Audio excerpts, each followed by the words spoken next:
Hi friends, ಹೇಗಿದ್ದೀರಾ? ಎಲ್ಲ ಚೆನ್ನಾಗಿದ್ದೀರಾ ಅಂತ ಅಂದ್ಕೊಳ್ತೀನಿ. ವರ್ಣಿಕಾ ಅಡುಗೆ ಮನೆಗೆ ಸ್ವಾಗತ.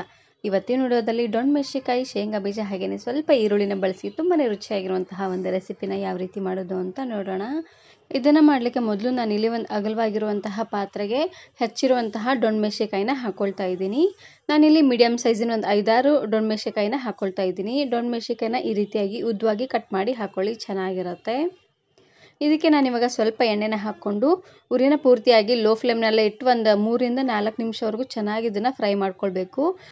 ಮೆಣಸಿನಕಾಯಿ ಎಲ್ಲ ಸ್ವಲ್ಪ ಕಲರ್ ಚೇಂಜ್ ಆಗಿ ಸಾಫ್ಟ್ ಆಗೋವರೆಗೂ ಉರಿನ ಪೂರ್ತಿಯಾಗಿ ಲೋ ಫ್ಲೇಮ್ನಲ್ಲೇ ಇಟ್ಟು ಇದೇ ರೀತಿಯಾಗಿ ಬಾಡಿಸ್ಕೊಳ್ತಾನೆ ಬೇಯಿಸ್ಕೊಳ್ಬೇಕು. ಬೇಯಿಸುವಾಗ ಎಣ್ಣೆ ಸ್ವಲ್ಪ ಕಡಿಮೆ ಅಂತ ಅನಿಸಿದ್ರೆ ಇನ್ನು ಸ್ವಲ್ಪ ಎಣ್ಣೆನೂ ಸಹ ನೀವು ಇಲ್ಲಿ ಹಾಕ್ಕೊಂಡು ಮಾಡ್ಕೊಳ್ಬೋದು, ಚೆನ್ನಾಗಿರುತ್ತೆ. ನೋಡಿ, ಈ ರೀತಿಯಾಗಿ ಫ್ರೈ ಮಾಡಿದಾದ್ಮೇಲೆ ಇವಾಗ ನಾನಿಲ್ಲಿ ಒಂದು ಪ್ಲೇಟಿಗೆ ಎತ್ತಿಟ್ಕೊಳ್ತಾ ಇದ್ದೀನಿ. ಇಷ್ಟು ಬೆಂದರೆ ಸಾಕಾಗುತ್ತೆ. ಹೇಗಿದ್ರೂ ನಾವಿನ್ನೂ ಕುದಿಸ್ಕೊಳ್ಬೇಕು ನೋಡಿ, ಹಾಗಾಗಿ ಇಷ್ಟು ಬೆಂದರೆ ಸಾಕಾಗುತ್ತೆ. ಇವಾಗ ನಾನಿಲ್ಲಿ ಅದೇ ಪ್ಯಾನ್ಗೆ ಇನ್ನು ಸ್ವಲ್ಪ ಎಣ್ಣೆನ ಹಾಕ್ಕೊಳ್ತಾ ಇದ್ದೀನಿ. ಎಣ್ಣೆ ಹಾಗೆಯೇ 1 ಚಮಚ ಆಗುವಷ್ಟು ಜೀರಿಗೆನ ಹಾಕ್ಕೊಳ್ತಾ ಇದ್ದೀನಿ. ನೋಡಿ, ಜೀರಿಗೆ ಎಲ್ಲ ಈ ರೀತಿಯಾಗಿ ಚೆನ್ನಾಗಿದ್ದು ಸಿಡಿತಿದ್ದಂಗೆ ಇವಾಗ ನಾನಿಲ್ಲಿ 1 ಎಸಳಾಗುವಷ್ಟು ಕರಿಬೇವು ಸೊಪ್ಪನ್ನು ಹಾಕ್ಕೊಳ್ತಾ ಇದ್ದೀನಿ. ಹಾಗೆಯೇ ಇದಕ್ಕೆ ನಾನಿಲ್ಲಿ ಮೀಡಿಯಮ್ ಸೈಜಿನ 1 ಈರುಳ್ಳಿನ ಈ ರೀತಿಯಾಗಿ ಉದ್ದವಾಗಿ ಕಟ್ ಮಾಡಿ ಹಾಕ್ಕೊಳ್ತಾ ಇದ್ದೀನಿ. ಈರುಳ್ಳಿನ ಆದಷ್ಟು ಈ ರೀತಿಯಾಗಿ ಉದ್ದವಾಗಿ ಕಟ್ ಮಾಡಿ ಹಾಕ್ಕೊಳ್ಳಿ, ಚೆನ್ನಾಗಿರುತ್ತೆ. ಇವಾಗ ಈರುಳ್ಳಿ ಎಲ್ಲ ಸ್ವಲ್ಪ ಕಲರ್ ಚೇಂಜ್ ಆಗೋವರೆಗೂ ಉರಿನ ಪೂರ್ತಿಯಾಗಿ ಲೋ ಫ್ಲೇಮ್ನಲ್ಲೇ ಇಟ್ಟು ಬಾಡಿಸ್ಕೊಳ್ತಾನೆ ಬೇಯಿಸ್ಕೊಳ್ಬೇಕು. ನಾನು ಇದೇ ರೀತಿ ಬಹಳಷ್ಟು ವೆರೈಟಿ ಆಗಿರುವಂತಹ ರೆಸಿಪೀಸ್ನ ಅಪ್ಲೋಡ್ ಮಾಡಿದ್ದೀನಿ. ವಿಡಿಯೋ ನೋಡಿಲ್ಲ ಅಂದರೆ ಈ ವಿಡಿಯೋ ಕೊನೆಯಲ್ಲಿ ಹಾಕಿರ್ತೀನಿ, ನೋಡಿ ಚೆಕ್ ಮಾಡಿ. ನೋಡಿ, ಈರುಳ್ಳಿ ಎಲ್ಲ ಈ ರೀತಿಯಾಗಿ ಪೂರ್ತಿ ಸಾಫ್ಟಾಗಿ ಬೆಂದಾದಮೇಲೆ ಇವಾಗ ನಾನಿಲ್ಲಿ ಚೆನ್ನಾಗಿ ಹಣ್ಣಾಗಿರುವಂತಹ 1 ದೊಡ್ಡ ಟೊಮೆಟೊನ ಹಾಕ್ಕೊಳ್ತಾ ಇದ್ದೀನಿ. ಟೊಮೆಟೊನ ಸ್ವಲ್ಪ ಜಾಸ್ತಿ ಅನ್ನೋಂಗೆ ಹಾಕ್ಕೊಳ್ಳಿ, ಹುಳಿ ಹುಳಿಯಾಗಿ ತುಂಬಾ ಚೆನ್ನಾಗಿರುತ್ತೆ. ಇದಕ್ಕೆ ನಾನಿವಾಗ ರುಚಿಗೆ ತಕ್ಕಷ್ಟು ಉಪ್ಪು ಹಾಗೆಯೇ ಒಂದು ಅರ್ಧ ಚಮಚ ಆಗುವಷ್ಟು ಅರಶಿನ ಪುಡಿನ ಹಾಕ್ಕೊಳ್ತಾ ಇದ್ದೀನಿ. ಟೊಮೆಟೊನಾದರೂ ಹಾಕ್ಕೊಳ್ಬೋದು, ಇಲ್ಲಾಂದರೆ ಹುಣಸೆ ಹಣ್ಣಿನ ರಸನೂ ಕೂಡ ನೀವು ಇಲ್ಲಿ ಹಾಕ್ಕೊಳ್ಬೋದು. ನೋಡಿ, ಅರಶಿನ ಪುಡಿ ಹಾಗೆಯೇ ಉಪ್ಪನ್ನು ಹಾಕ್ಕೊಂಡು ಚೆನ್ನಾಗಿ ಈ ರೀತಿಯಾಗಿ ಮಿಕ್ಸ್ ಮಾಡಿಕೊಂಡು ಇವಾಗ ಟೊಮೆಟೊ ಎಲ್ಲ ಪೂರ್ತಿಯಾಗಿ ಸಾಫ್ಟ್ ಆಗೋವರೆಗೂ ಬೇಯಿಸ್ಕೊಂಡು ತಗೊಳ್ಬೇಕು.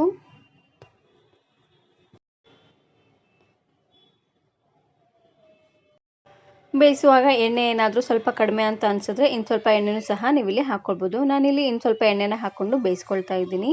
ನೋಡಿ, ಈ ರೀತಿಯಾಗಿ ಟೊಮೆಟೊ ಎಲ್ಲ ಪೂರ್ತಿಯಾಗಿ ಸಾಫ್ಟಾಗಿ ಬೆಂದಾದಮೇಲೆ ನಾನಿಲ್ಲಿ ಸ್ಪೂನಿನ ಸಹಾಯದಿಂದ ಈ ರೀತಿಯಾಗಿ ನೀಟಾಗಿ ಸ್ಮ್ಯಾಶ್ ಮಾಡ್ಕೊಳ್ತಾ ಇದ್ದೀನಿ. ಈ ರೀತಿಯಾಗಿ ಮಾಡೋದ್ರಿಂದ ಟೊಮೆಟೊಲ್ಲಿರುವಂಥ ಹುಳಿ ಎಲ್ಲ ಚೆನ್ನಾಗಿ ಬಿಟ್ಕೊಳ್ಳುತ್ತೆ. ಇವಾಗ ನಾನಿಲ್ಲಿ ಫ್ರೈ ಮಾಡಿರುವಂತಹ ಮೆಣಸಿನಕಾಯಿನ ಹಾಕ್ಕೊಳ್ತಾ ಇದ್ದೀನಿ. ಇದೇ ರೀತಿಯಾಗಿರುವಂಥ ಮೆಣಸಿನಕಾಯಿನೇ ಹಾಕ್ಕೊಳ್ಬೇಕು. ಕ್ಯಾಪ್ಸಿಕಮ್ ಹಾಕ್ಕೊಂಡ್ರೆ ರುಚಿಯಾಗಿರೋದಿಲ್ಲ. ಆದಷ್ಟು ಈ ರೀತಿಯಾಗಿ ಮೆಣಸಿನಕಾಯಿನ ಹಾಕ್ಕೊಂಡು ಪಲ್ಯನ ಮಾಡ್ಕೊಳ್ಳಿ, ಸಖತ್ ರುಚಿಯಾಗಿರುತ್ತೆ ಅಂತಲೇ ಹೇಳ್ಬೋದು. ಇವಾಗ ನಾನಿಲ್ಲಿ ಮೆಣಸಿನಕಾಯಿ ಎಲ್ಲ ಚೆನ್ನಾಗಿ ಬೇಯಲಿ ಅಂತ ಸ್ವಲ್ಪ ನೀರನ್ನು ಹಾಕ್ಕೊಳ್ತಾ ಇದ್ದೀನಿ. ನಾನಿಲ್ಲಿ ಒಟ್ಟು ಒಂದು ಅರ್ಧ ಗ್ಲಾಸ್ ಆಗುವಷ್ಟು ನೀರನ್ನು ಹಾಕ್ಕೊಂಡು ಬೇಯಿಸ್ಕೊಳ್ತಾ ಇದ್ದೀನಿ. ನೀರನ್ನು ಹಾಕಿ ಉರಿನ ಲೋ ಫ್ಲೇಮ್ನಲ್ಲೇ ಇಟ್ಟು ಬೇಯಿಸ್ಕೊಳ್ಬೇಕು. ಇದು ಒಂದು ಕುದಿ ಬರೋವರೆಗೂ ಚೆನ್ನಾಗಿ ಇದನ್ನು ಕುದಿಸ್ಕೊಂಡು ತಗೊಳ್ಳಿ.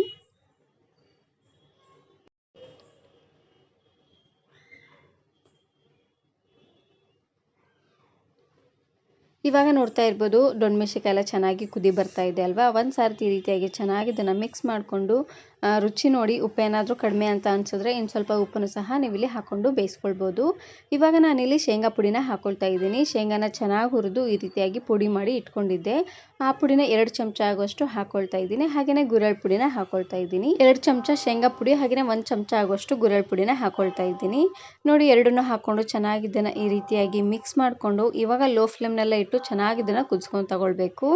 ನಿಮಗೆ ಗ್ರೇವಿ ಸ್ವಲ್ಪ ಗಟ್ಟಿಯಾಗಬೇಕು ಅನ್ನೋ ಹಾಗಿದ್ರೆ ಶೇಂಗಾ ಪುಡಿನ ಸ್ವಲ್ಪ ಜಾಸ್ತಿ ಅನ್ನೋಂಗೆ ಹಾಕ್ಕೊಂಡು ಕುದಿಸ್ಕೊಳ್ಳಿ.